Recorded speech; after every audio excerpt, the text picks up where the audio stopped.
아침 찬바람이 제법 코끝을 시리게 합니다. 이럴 때 가장 그리운 것이 따사로운 햇살입니다. 찬 기운에 몸을 웅크릴수록 그리운 것이 온기이고 밝음인데요. 그 햇빛이 고픈 것이 사람만은 아닐 겁니다.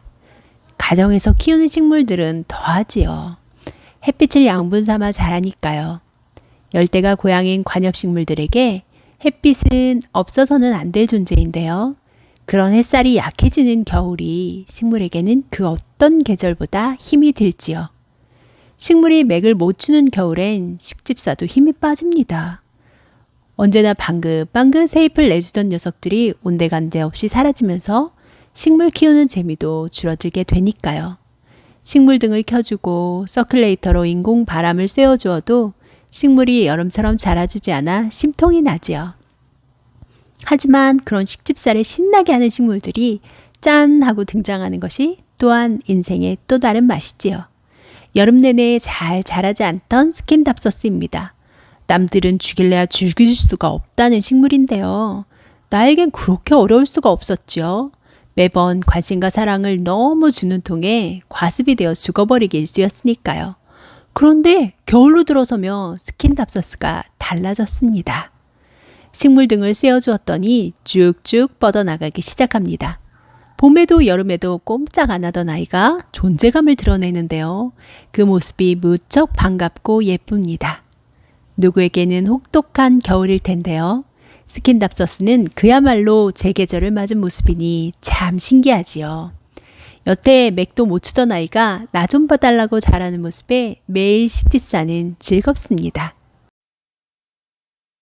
인간이 약 1만 년 전에 농경을 시작하며 식습관이 달라졌을 때 모두들 기뻐했습니다. 안정된 식량 공급에 사람들은 마음을 모두 놓았는데요. 식량이 부족하지 않은 대신 다른 문제들이 생겼지요. 채집을 하던 때보다 다양한 영양소를 섭취하지 못했어요. 한정적인 영양분밖에 먹을 수가 없었지요. 그러면서 인간의 평균 키가 줄어들기 시작합니다. 농경 이전 수렵 채집민의 평균 신장은 남성이 약 178cm, 여성이 약 168cm였는데요. 본격적인 농경이 시작되며 평균 신장이 남성 165, 여성 160cm로 줄어들게 되었답니다. 안정적인 상황에서 잘 자랄 거라 생각했는데 인간도 스킨답서스도 그렇지 않았습니다. 불완전하고 불안한 상황에서 어떻게든 살아내려고 더 힘껏 노력하고 있었지요.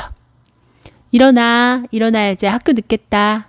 남편은 어릴 때부터 아침이면 아이를 깨웁니다. 잠도 덜 깬 아이를 일으켜 세워 옷을 입혀주고 양말을 신겨주었지요. 머리를 빗깁니다. 정신도 못 차린 아이에게 뭔가를 먹이기 위해 부단히도 애를 썼습니다. 어릴 때는 그나마 아빠의 정성에 하나라도 받아먹던 아이인데요. 중학생이 되니 달라졌습니다. 아무리 눈앞에 음식을 내밀어도 정성 들여 밥상을 차려두어도 모른 채 하고 학교에 가버리기 일쑤였죠. 좀 빨리 깨우지 지각하겠어 라는 말을 남기면서요. 그 말을 들으면 남편은 화딱지가 납니다. 내가 널 깨워야 할 의무가 있는 것도 아닌데 왜 내 탓이래. 다신 널 내가 깨우나 봐. 다음 날이 되면 학교 갈 시간이 다 되었는데도 일어나지 않는 아이를 보며 남편이 또 아이를 깨우기 시작합니다. 자신이 일찍 출근하는 날에는 회사에서 전화로라도 깨웠지요. 왜 이리 늦게 깨웠느냐는 잔소리를 매일 들으면서도 그걸 포기하지 않았습니다. 그냥 둬. 스스로 깰 나이 됐어. 자기 학교 갈 시간에 깨서 준비하는 정도는 알아서 해야지. 내가 100번 얘기해도 소용없었습니다. 살뜰하게 챙겨주던 남편네와 달리 스스로 알아서 했던 우리 집이었습니다. 남편은 내가 챙김을 못 받아서 아이를 사랑할 줄 모른다며 되려 나를 원망하더군요. 그럴 바에는 차라리 아이에 대해 불만이라도 안 가지면 좋을 텐데요. 자신이 좋아서 하지 말라는 일을 하면서도 궁시렁거리는 남편을 이해하기 쉽진 않더군요. 그렇게 남편은 지쳐가면서도 아이 깨우기를 포기하지 못했습니다. 어머니, 아이가 아직 학교에 안 왔어요. 시험 시간이 다 되었는데 오늘 무슨 일이 있을까요? 출근했는데 아이 담임선생님에게서 전화가 왔습니다. 아이가 아직 등교를 안 했다네요. 집에 있는 동생에게 전화를 해보니 누나가 집에서 나간 지 얼마 안 되었다더군요. 시험 시작 몇 분 전에 겨우 도착한 모양입니다. 아이는 새벽까지 시험 공부를 하는 척 전자책을 봤답니다. 아빠가 분명히 학교 갈 시간 다 되었다고 깨우고 갔다는데요. 일어났다가 다시 잠이 들었대요. 잠을 못 잤으니 졸렸겠죠. 눈을 떠보니 벌써 시험 시간이 다 된 거예요. 부랴부랴 학교에 갔고 선생님에게 꾸중을 들었답니다. 하지만 누굴 원망하고 말 것도 없었지요. 아빠는 이미 자기를 깨우고 나갔으니까요. 그때부터 아이가 달라졌습니다. 몇 번의 지각 사태가 있었지만 시험에 늦을 뻔한 건 대단한 모험이었으니까요. 그 이후부터는 아빠가 깨우거나 전화하지 않아도 알아서 일어나 학교에 갑니다. 물론 겨우 지각을 면할 정도로 일어나긴 하지만요. 그게 어딥니까? 누구의 도움 없이 스스로 일어나 준비를 한다는 것이요. 이제 겨우 우리의 손에서 독립해 자기 잠자는 시간과 깨어나는 시간을 관리할 수 있게 되었습니다. 시험을 앞두고 아슬아슬하게 지각하지 않았다면 어땠을까요? 아이는 여전히 아빠의 기상벨에 맞춰 일어나 늦게 깨었다며 원망을 하고 있었겠죠.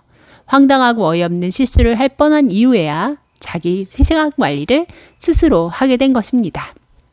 식물이 가장 엄청 애를 쓰고 에너지를 쏟는 일이 바로 꽃을 피우는 일입니다. 그래서 꽃이 피는 식물에게는 온갖 돌봄을 다 해줘야지요. 그리고 꽃이 진 다음에는 언제 그랬냐는 듯이 꽃잎을 모두 따줘야 해요. 그래야 그 에너지가 새로운 꽃대 쪽으로 가거든요. 그 에너지로 다시 새롭게 힘을 내 아름다운 새 꽃을 피워낼 수 있지요. 아이도 마찬가지일 거예요. 아이에게 조금만 어려움이 닥쳐도 부모는 참기가 힘듭니다. 그 어려움을 덜어내고 없애주려고 가진 애를 쓰는데요. 아이에게도 겨울은 필요합니다.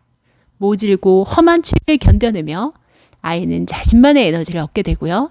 자신에 대해서 더 잘 알게 될 테니까요.